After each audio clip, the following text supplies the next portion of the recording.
Friends, in today's video, we will learn about use of can and could.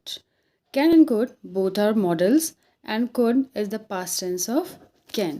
तो friends पहले बात करते हैं can की कि हम can का यूज़ कहाँ पर कर सकते हैं. Can का यूज़ होता है for taking permission, like can I borrow your book? For showing ability, I can solve this question very easily. For offer, like can I help you? Or for showing any possibility, like it can be dangerous for your health. इन सब चीज़ों के लिए हम can का use करते हैं. Now we will talk about the use of could. Could is more polite than can. जब हमें कभी भी बहुत polite request बनानी होती है, करनी होती है, तो हम could का यूज़ करते हैं.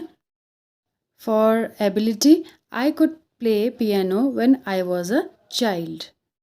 Session, could we go for shopping? Or permission, could I take your pencil? Or for making any request, you can say, could you please do me a favor? So friends, this is the use of can and could. Try to make some more examples by using can or could.